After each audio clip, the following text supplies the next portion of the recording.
Now, coming to this whole thing about curriculum, there is no single approach. There is no single style of teaching.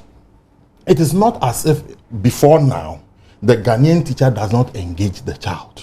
It is not true. Sure? Yeah, it is not true. Many parents will disagree with you. It is not true. It is not true that you go to a class and the teacher is a dictator, and that the child does not contribute in class, and that the child is not asked, what do you know? What is your view on this? Before the teacher comes to give the child a set of facts. It is not. That is not absolutely true.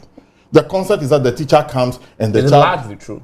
Largely to how? So you want to tell me? Before being to school in Ghana, remember? Well, I don't know which school you went to. That's my experience. I have been a teacher for the past. I've been a teacher for the past 30 years. Yes. And I'm telling you that there is a high level of engagement between teachers and students. Really? Oh yes. That's not my experience. So you mean that in your Saito, the teacher comes and he's the all-knowing, yes, and then you are dumb? How dare you question the teacher? No. If you don't understand issues, you raise and tell the teacher that, say, I do not understand. The teacher explains to you. Really? Oh, absolutely. Why not? But that's not my experience. Oh, then I don't know who taught you.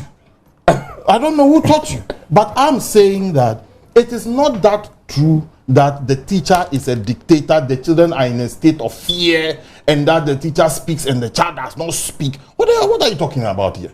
What type of Ghanaian teacher are you describing? But that's the Ghanaian teachers I've come to know. No, but you see, we have this.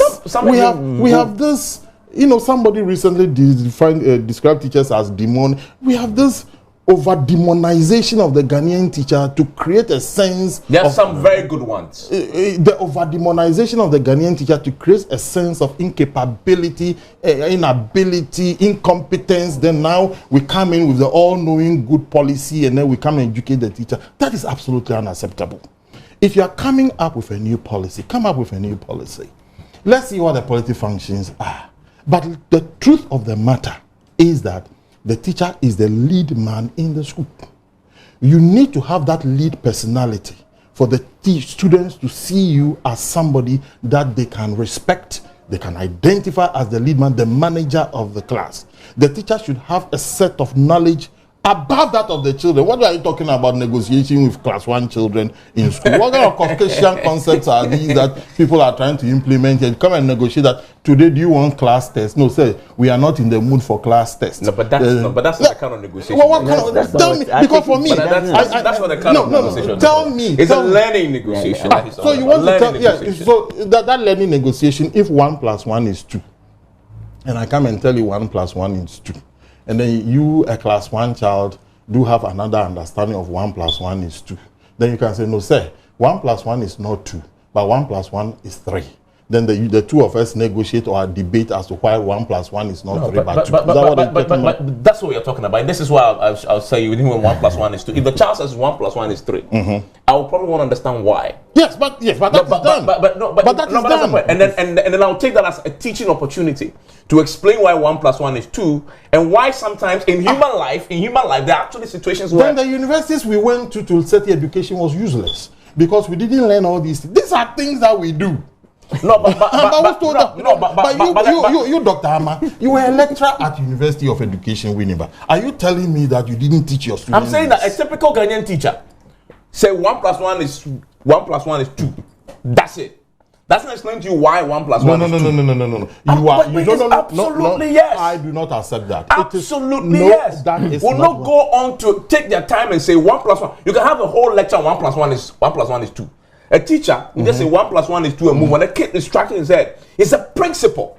The principle behind 1 + 1 is 2 is what a kid doesn't understand. It's why I struggle in mathematics, because I then learn later that apparently if you get the principles, you can solve all mathematical equations.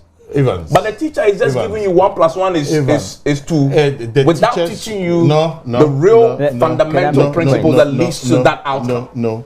Then I understand the type of approach that managers of education are taking in this country, because they all have the same type of impression about the Ghanaian teacher. Therefore, the Ghanaian teacher ought to be a stone that should be broken.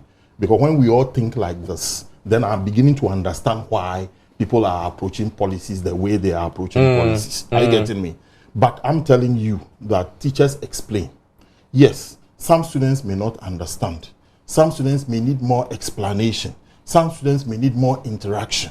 But when you see, even the curriculum that they've introduced, what resource materials are even, what type of school environment do we have to ensure that the type of curriculum they've introduced even works? Okay. Are you getting it? Because what you are talking about, that you should spend time with the teacher, the student, and so you can have a whole day explanation of 1 + 1 = 2. It happens, taking them out of the classroom, yes, and letting them experience 1 + 1 = 2 yes, in a natural environment. I think this is part of yes, what you're it's a saying, natural right? environment, but you've forgotten. You have also forgotten that the class is about 50 to 60 students to that one teacher. You are forgetting about that, and that we've not even as curriculum people told us that the right classroom size that we should manage. That's why when I began, I asked about whether are you ready? And you said you are ready. Me? Yes. You asked him. And you said he's ready. I asked you whether you're ready to. Ask Dr. Ama, what is the ideal classroom size for his curriculum principles to work? Good.